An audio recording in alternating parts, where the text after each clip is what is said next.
Perkuat kader Dinas DPPKB gelar program ketahanan kesejahteraan. Demi memperkuat peningkatan kapasitas Dinas Pengendalian Penduduk dan Keluarga Berencana atau DPPKB Kota Ambon menggelar program ketahanan dan kesejahteraan keluarga BKB, BKR, BKL, PPKS, PIKR, dan Pemberdayaan Ekonomi Keluarga UPPKS untuk mitra dan organisasi kemasyarakatan yang ada di Kota Ambon. Kepala Dinas DPPKB Kota Ambon, Welly Pati, saat memberikan sambutan di depan kader dan mitra sebelum membuka kegiatan yang digelar pada salah satu hotel di Kota Ambon, Selasa 6 Desember 2022 menyampaikan kegiatan yang dilakukan untuk lebih meningkatkan kapasitas bagi semua kader terkait informasi terbaru. Pati mencontohkan informasi tentang adanya sekolah untuk lansia. Untuk itu, kader akan melakukan pendampingan kepada lansia yang ada di Kota Ambon. Selain itu juga yang harus diketahui adalah Kota Ambon mendapatkan penghargaan nomor 2 tingkat nasional di mana Indeks Pembangunan Manusia atau IPM Kota Ambon cukup tinggi. Hal ini menandakan usia tertua di Kota Ambon berada di atas 80 tahun. Informasi ini dirasa sangat penting untuk diketahui oleh para kader. Pati menambahkan kader adalah perpanjangan tangan terkait informasi yang disampaikan dinas ke masyarakat, di mana mereka berdomisili.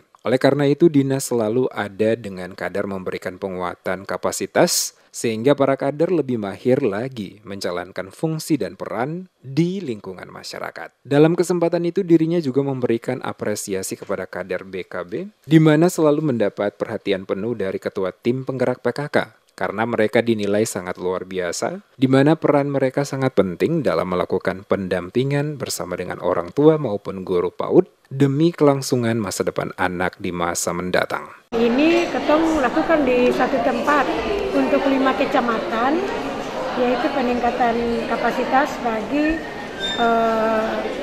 kelompok mitra. Nah, dalam hal ini BKB, BKR, dan BKL, PPKS, UPPKS.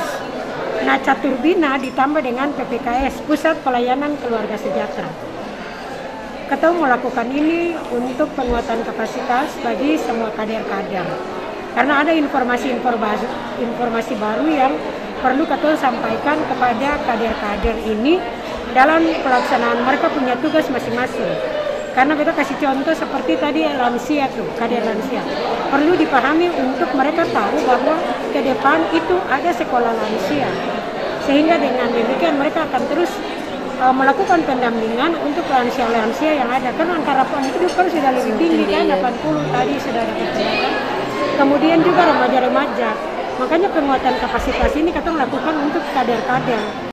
Selain informasi, Pati juga menambahkan salah satu program yang dibuat dinas yang dipimpinnya adalah menganjurkan anak untuk selalu makan di meja makan, karena dengan adanya perkembangan ilmu pengetahuan saat ini, anak-anak tidak lagi memperdulikan meja makan sebagai tempat makan. Untuk itu, program ini dibuat sehingga anak-anak dapat kembali teratur, seperti dulu di mana meja makan digunakan orang tua selain untuk makan, untuk juga sebagai tempat menasihati saat terjadi masalah baik dengan keluarga sendiri maupun dengan orang lain.